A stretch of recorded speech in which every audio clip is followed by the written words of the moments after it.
السلام علیکم ورحمۃ اللہ وبرکاتہ۔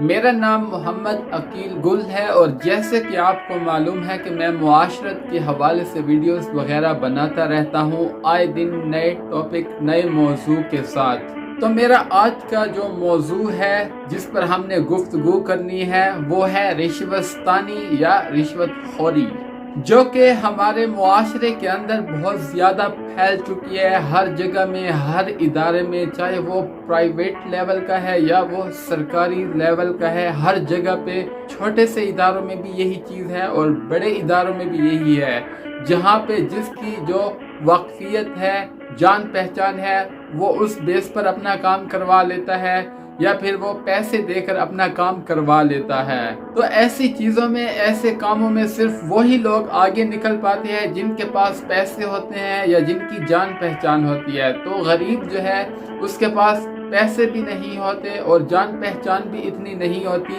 لوگ ان کو ملنا بھی پسند نہیں کرتے۔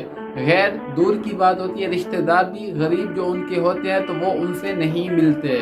تو یہی وجہ ہے کہ آپ کو یہ جملہ بہت زیادہ سننے کو ملتا ہوگا کہ امیر جو ہے وہ امیر ہوتا جا رہا ہے، جو غریب ہے وہ غریب ہوتا جا رہا ہے آئے دن۔ اس کی وجہ یہی ہوتی ہے کہ غریب جو ہے چاہے جہاں پہ بھی، اگر وہ میرٹ پہ بھی کہیں گیا ہو تو لوگ اس کو قبول نہیں کرتے، کہتے ہیں کہ آپ اتنے پیسے دے دیں تو آپ کو ہم آگے نومینیٹ کر دیتے ہیں، اگر آپ کے پاس پیسے نہیں ہیں تو آپ جا سکتے ہیں۔ ہر ادارے کے اندر یہی چیزیں چل رہی ہے، جن کے پاس ڈگریاں ہیں اور وہ قابل بھی ہیں، اس کے باوجود وہ بے روزگار ہیں، ان کو کوئی ان کے جو تعلیم کے مطابق ان کو کام نہیں ملتا۔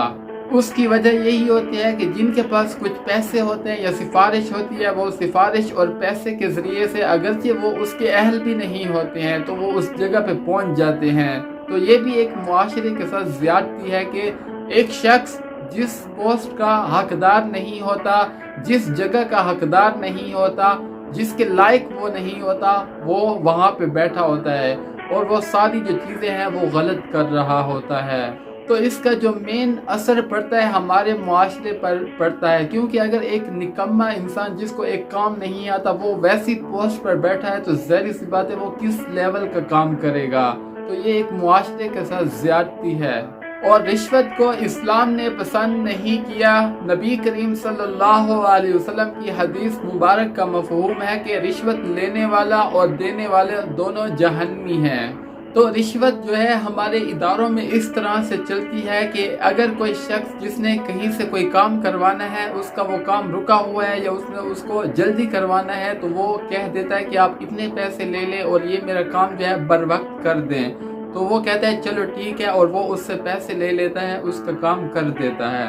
سم ٹائمز ایسا بھی ہوتا ہے کوئی شخص کسی کے پاس جاتا ہے اور بار بار کہتے ہیں کہ یہ میرا کام کر دیں، یہ میرا کام کر دیں، تو وہ کہتا ہے ایسا نہیں ہوگا، آپ اتنے پیسے دیں گے مجھے تو پھر میں یہ آپ کا کام کر دوں گا۔ تو وہ اس طرح سے لین دین کر کے تو اپنا کام جو ہے کروا لیتے ہیں۔ تو آج جو ہے چھوٹے چھوٹے کام جو ہیں وہ بغیر سفارش کے نہیں ہوتے، بغیر رشوت کے نہیں ہوتے، یہاں تک کہ آپ جو ایڈمیشن وغیرہ جمع کر رہے ہوتے ہیں، لمبی لائن لگی ہوتی ہے، وہاں پہ بھی جن کی واقفیت ہوتی ہے تو وہ پہلے اپنا جمع کروا کے چلے جاتے ہیں، باقی جو لوگ لائن میں کھڑے ہوتے ہیں وہ 8-8 گھنٹے 4-4 گھنٹے جو ہے لائن میں رکے رہتے ہیں۔ کسی بھی آپ ادارے میں چلے جاتے ہیں جہاں پہ یہ کارڈز وغیرہ بنتے ہیں، پاسپورٹس بنتے ہیں، آئی ڈی کارڈز وغیرہ بنتے ہیں، بینکس کے اندر کوئی چیزیں وغیرہ جمع کروانی ہوتی ہے یا ایڈمیشنز وغیرہ جمع کرواتے ہیں، تو ہر ادارے کے اندر یہ چیزیں عام ہیں، کیونکہ لوگوں کے اندر شعور نہیں ہے، انصاف نہیں ہے، وہ نہیں سوچتے کہ وہ غلط کر رہے ہیں۔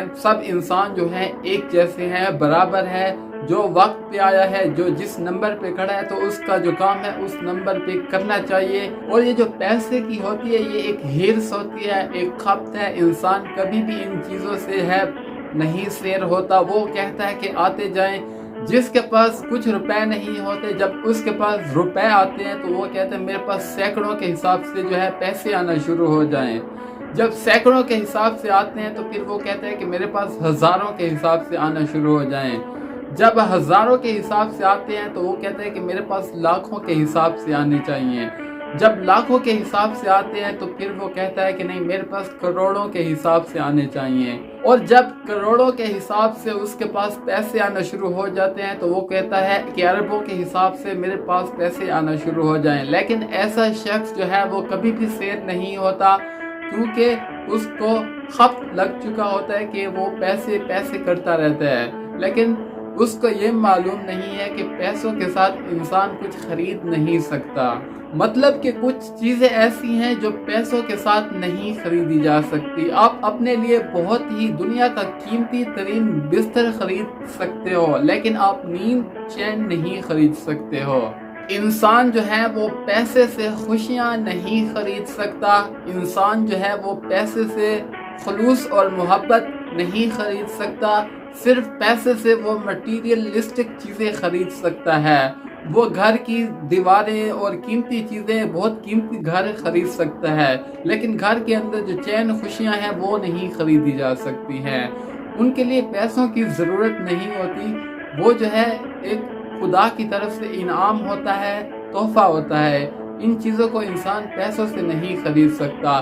جتنا مرضی آپ کے پاس پیسہ ہو، آپ یہ چیزیں نہیں خرید سکتے ہیں۔ تو وہ لوگ جو رشوتستانی کے گھیرے میں ہیں ان کو نکلنا چاہیے، کیونکہ وہ آگ خرید رہے ہیں اپنے لیے، جو کہ ان کو بعد میں بڑی تنگی ہوگی، اور یہ جو پیسہ ان کو صرف آتے ہوئے دکھائی دیتا ہے، اس میں برکت نہیں ہوتی، اس میں خوشی نہیں ہوتی، اس میں چین نہیں ہوتا۔ تو لہٰذا اس غلط فہمی سے انسان کو نکلنا چاہیے۔ آپ جس بھی ادارے میں کام کرتے ہو، جہاں پہ بھی آپ کام کرتے ہو، جو چیز آپ کو وہاں سے ملتی ہے تو آپ اسی میں گزارا کرنے کی کوشش کریں۔ آپ کو خوشیاں بھی ملیں گی، چین بھی ملے گا، اور آپ کی ساری ضروریات جو ہیں وہ انہی سے پوری ہو سکتی ہیں۔ لیکن جب انسان خواہشات کے پیچھے لگ جاتا ہے تو وہ بادشاہوں کی بھی پوری نہیں ہوتی۔ اور دنیا کے اندر بڑے بڑے مالدار آئے، انہوں نے پیسہ کمایا، ان کی جو دولت ہے وہ اونٹ جو ہے ان کی چابیاں اٹھایا کرتے تھے، لیکن ان کے نام و نشان جو ہے وہ بھی مٹ چکے ہیں۔ تو ظاہری سی بات ہے، یہ جو ہے ختم ہونے والی چیز ہے، فانی چیز ہے، اس کے پیچھے نہیں لگنا چاہیے۔ ایک وقت جب ہوتا ہے، ایک مختصر وقت چہل پہل ہوتی ہے، بعد میں وہی چیز ویرانی ہو جاتی ہے۔ دنیا میں آپ گھومتے پھرتے ہیں کہ بڑے بڑے قلعے بنے ہوئے ہیں، آج وہ کھنڈر میں تبدیل ہو چکے ہیں۔ شاہی قلعہ میں آپ جاتے ہیں جو لاہور کے اندر ہے، اب وہ کھنڈر میں تبدیل ہو چکا ہے۔ ایک وقت ہوگا جس کے اندر چہل پہل ہوگی، بادشاہ کے جو ہاتھی ہیں وہ چلتے تھے، اور اس کی جو کنیزیں تھیں، اس کے جو غلام تھے وہ چلتے پھرتے تھے، آج ان کا نام و نشان نہیں ہے، اور وہ کھنڈر میں تبدیل ہو چکا ہے۔ تو یہ دنیا کی حقیقت ہے، ایک انسان کی حقیقت ہے، کسی نے ہمیشہ نہیں رہنا۔ تو ایک جو وقتی چیز ہے تو اس کے لیے انسان کو دائمی جو اس کی زندگی ہے وہ نہیں خراب کرنی چاہیے، اس کو سوچنا چاہیے کہ وہ جو یہ چیزیں کر رہا ہے غلط کر رہا ہے۔ اور باتیں تو کہاں سے کہاں نکل جاتی ہے، اور اگر اس کے اوپر اور بھی بات کرنا چاہوں تو مزید بات ہو سکتی ہے، لیکن یہاں پر میں اپنی گفتگو کو اختتام پذیر کرنا چاہوں گا۔ اگر میری ویڈیوز آپ کو اچھی لگتی ہیں تو آپ میرے چینل کو لائک کریں، سبسکرائب کریں، شیئر کریں، اپنے دوستوں کو انوائٹ کریں۔ تب تک کے لیے اللہ نگہبان، اللہ حافظ، السلام علیکم ورحمۃ اللہ۔